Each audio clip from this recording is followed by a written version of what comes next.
नमस्कार, मैं साक्षी तिवारी आप सभी का स्वागत करती हूँ हमारे चैनल विविध स्टोरी पे।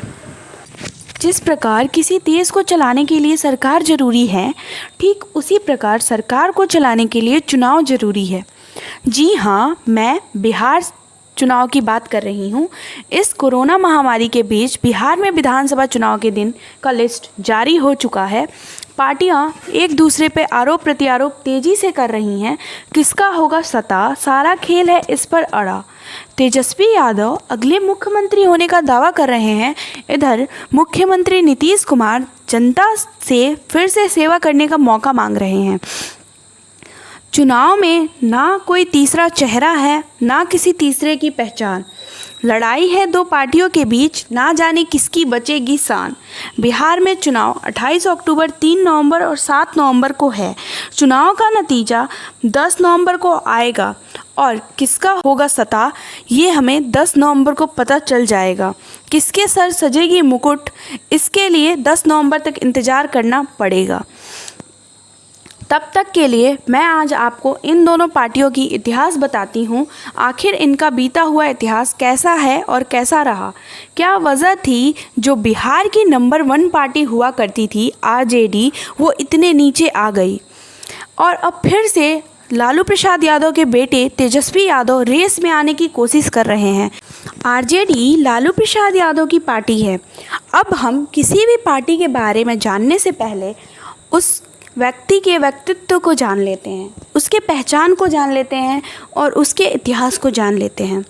लालू प्रसाद यादव बिहार के गोपालगंज के छोटे से गांव में पैदा हुए थे। लालू प्रसाद यादव का जन्म 11 जून 1948 को हुआ था और लालू प्रसाद यादव की शिक्षा पटना विश्वविद्यालय में पूरी हुई थी। लालू प्रसाद यादव बहुत बार अपने भाषण में बता चुके हैं कि वो एक ऐसे परिवार से बिलोंग करते हैं जिनके पास खाने के लिए 2 वक्त की रोटी नहीं हुआ करती थी, परंतु उनसे उनके गांव के लोग बड़े ही उदास रहते हैं। इसका कारण यह भी हो सकता है कि उन्होंने अपने क्षेत्र के लिए मुख्यमंत्री होते हुए भी कोई कार्य नहीं किया। जी हाँ, गोपालगंज क्षेत्र में लालू प्रसाद यादव की पार्टी आरजेडी के बहुत ही कम नेता होते हैं। आरजेडी हमेशा उस जगह पे हार जाया करती है। लालू प्रसाद यादव जेपी आंदोलन से एक नेता के रूप में उभरे थे। बिहार को नेता के रूप में लालू प्रसाद यादव मिले।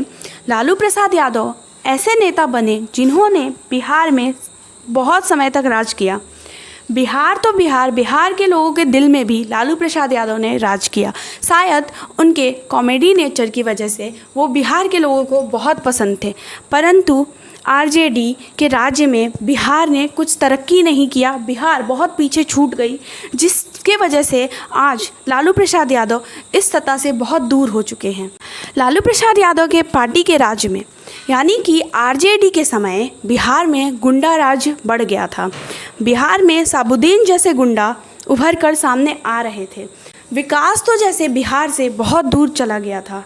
बिहार में गरीबी, बस यही चीज़ सबके सामने आ गई थी। सारे सिस्टम बिगड़ गए थे, सब कुछ खराब हो गया था। लालू प्रसाद यादव के समय में बस एक ही चीज़ सही था और वो थी महंगाई। महंगाई ठीक ठाक चल रही थी, ना ज़्यादा ना कम। बिहार के जनता को उस समय इसकी ज़रूरत थी। शायद उस समय जनता के पास कोई दूसरा चेहरा भी नहीं था।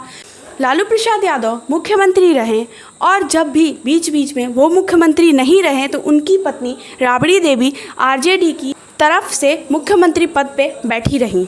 लालू प्रसाद यादव का पूरा परिवार राजनीति करता रहा और अब लालू प्रसाद यादव की पार्टी का कमान लालू प्रसाद यादव के चारा घोटाला में फंसने के बाद उनके बेटे तेजस्वी यादव संभाल रहे हैं। ये है आरजेडी की पूरी कथा। अब हम नीतीश कुमार के पार्टी जेडीयू के बारे में जानेंगे। अब अगर बात जनता दल यूनाइटेड की हो तो मौजूदा मुख्यमंत्री नीतीश कुमार इसी पार्टी से आते हैं। नीतीश कुमार का जन्म 1 मई 1951 को हुआ। वह बिहार के छोटे से गांव से आते हैं।